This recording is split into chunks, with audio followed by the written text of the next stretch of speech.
ada sekitar berapa saksi lah yang kemudian dihadirkan. Nah itu menurut kami ada 3 atau 4 saksi yang juga melihat keberadaan api di lokasi gitu Pak.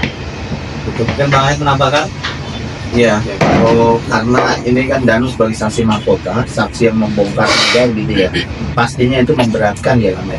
Pastinya akan memberatkan Abi gitu, apalagi bagaimana kemudian Abi dijadikan pesakitan ini kan karena keterangan Danu begitu ya. Artinya memang keterangan Danu sangat signifikan dalam menentukan status tersangkanya, tersangka dan terdakwanya si Abi. Jadi pasti memberatkan gitu.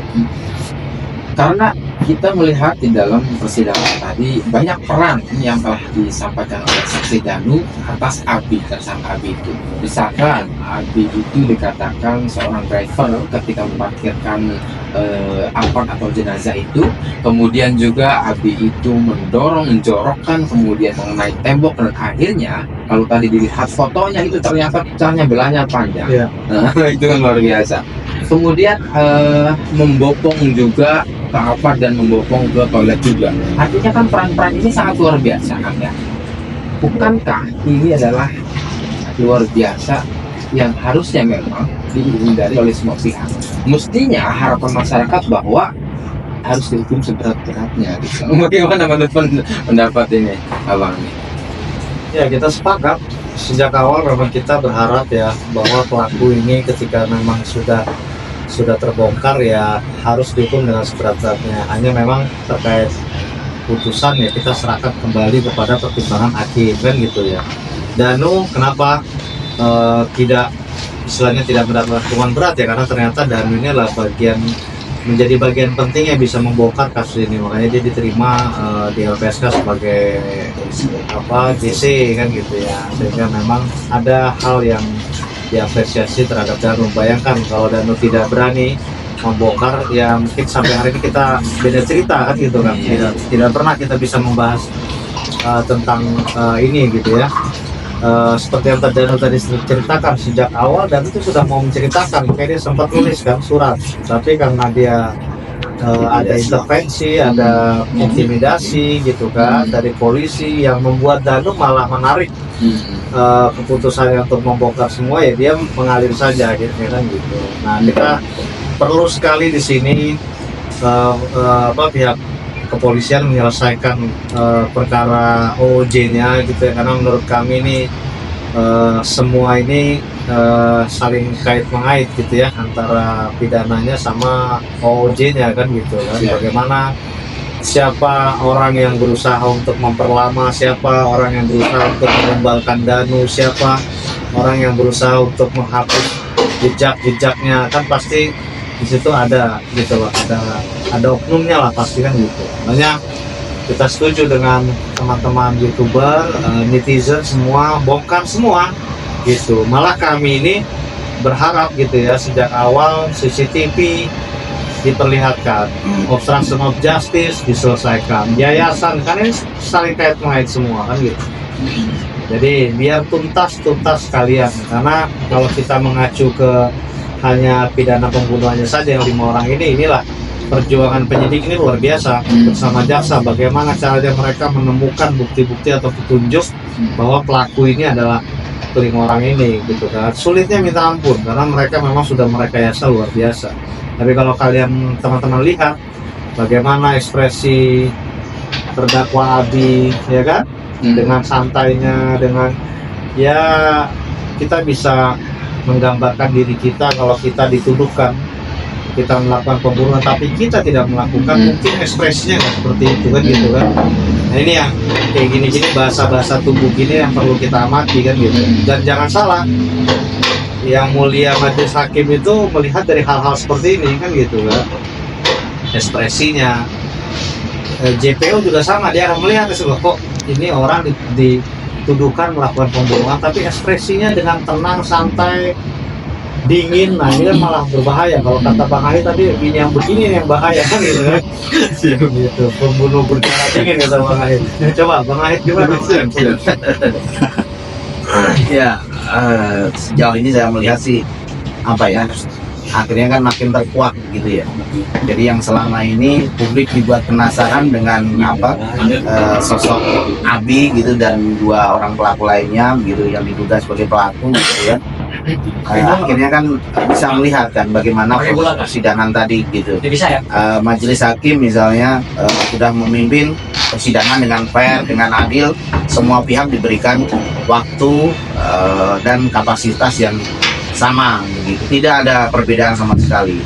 Terkait dengan yang disampaikan tadi Bang tentang Abi begitu ya, sama-sama kita bisa melihatlah seperti apa ya.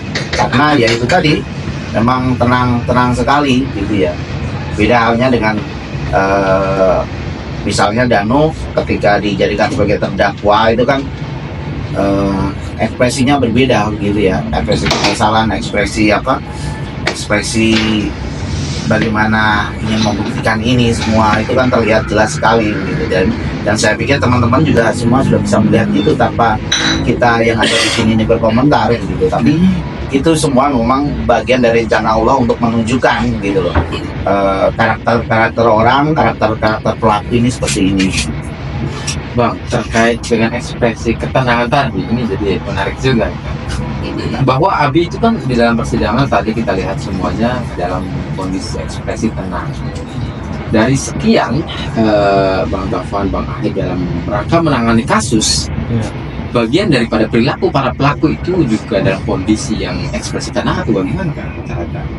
Ya, beda-beda ya. Kalau kita lihat flashback pada saat kita sidang Yosef kan, bagaimana ekspresi Yosef melihat Danu itu kan dengan penuh dendam kesumat gitu ya. Dan kan Danu saya saja sudah pernah dipelototin ya gitu kan. Ya, jadi teman-teman bisa melihat lah bagaimana ekspresi pada saat sidang Yosef gitu kan, bagaimana Yosef melihat Danu, bagaimana Yosef melihat kita. Jadi ekspresi orang yang tidak bersalah lalu dituduhkan bersalah itu pasti beda lah. Sama ekspresi orang yang mungkin kita duga ini kok kelihatan sekali nih kayak orang bersalah gitu kan. Jadi kita juga bisa lihat.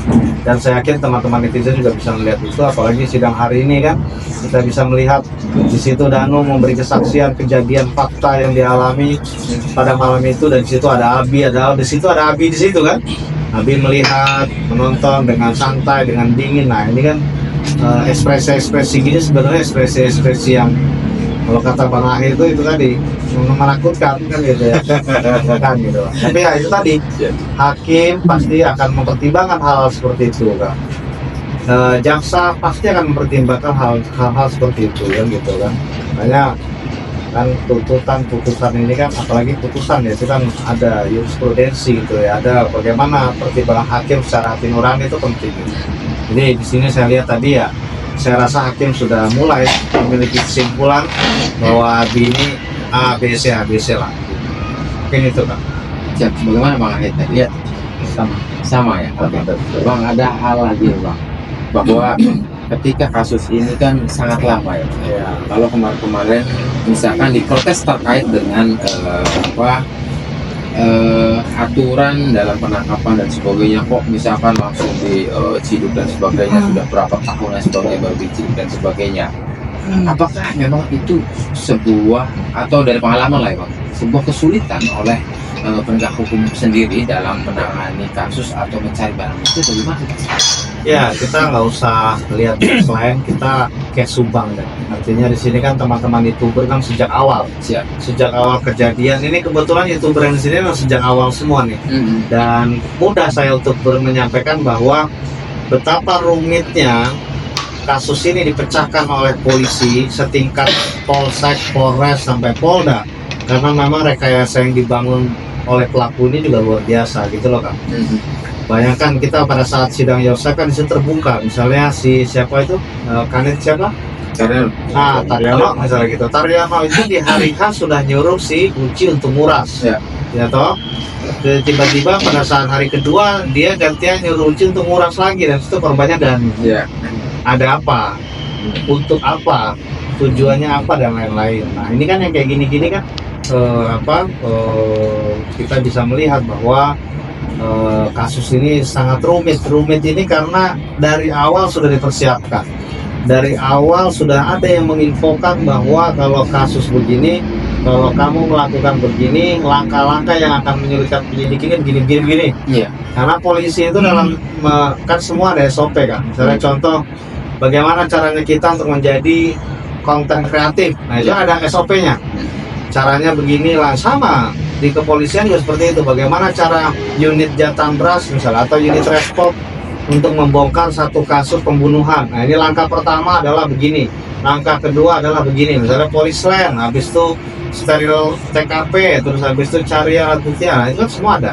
Dan ini dipersiapkan sudah jauh-jauh hari gitu. Karena waktu sidang Yosef juga terungkap. Contoh misalnya 6 bulan sebelum kejadian, tiba-tiba di situ ditemukan di yayasan itu ada handphone jadulnya Danu yang pada saat itu sengaja dipinjam Yosef untuk apa kan gitu.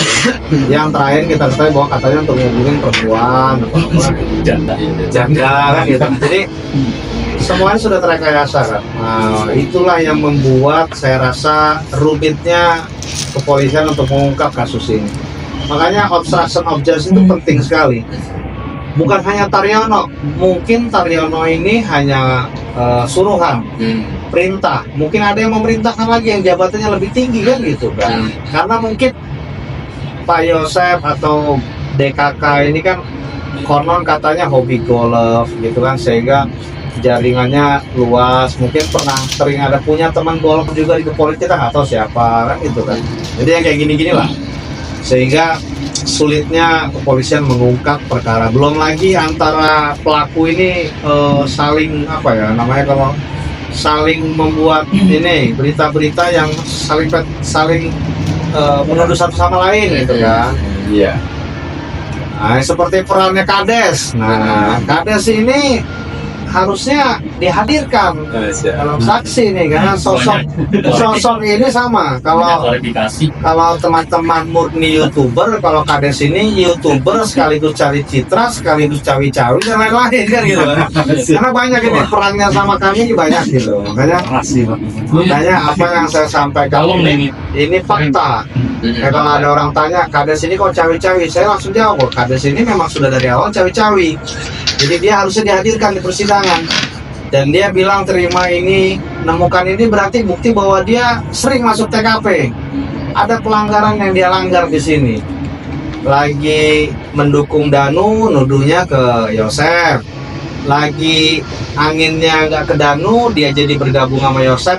Ruangan kantor menerima Yosef, menerima semua untuk podcast kan gitu lah. Jadi saya melihat Kades ini adalah sosok yang salah satu juga nih perlu untuk kita atensi gitu ya, untuk kita perhatikan gitu ya. Moga-moga konten ini didengar oleh kepolisian, segera periksa Kades gitu. Ya. Bang, benar ya Bang, sekali lagi Bang, terakhir Bang. Bang Jack ya. Oh iya. Ada jadi juga usulan tambahan waktu di hari kejadian menurut kesaksian dari Pak Asep itu ada mantan bupati yang datang ke TKP saat kejadian. Jadi terbilang kawat terhadap Pak Yosef, mantan bupati. Ya, itu pasti berkaitan semua. Karena kan kenapa saya bilang tadi bahwa tidak hanya pidananya, tetapi kita harus periksa juga obstruction of justice-nya. Kita harus periksa yayasan kan gitu ya Bang ya. Coba buka lagi struktur yayasan itu, dalam akte pendirian itu ada siapa saja. Kan ini menyangkut semua. Oke Bang, ini ada nih Bang. Tadi kita mungkin sedikit tertangkap kamera nih, Abang sedang bareng bersama kuasa hukum pihak YMAA nih, Kak Asil.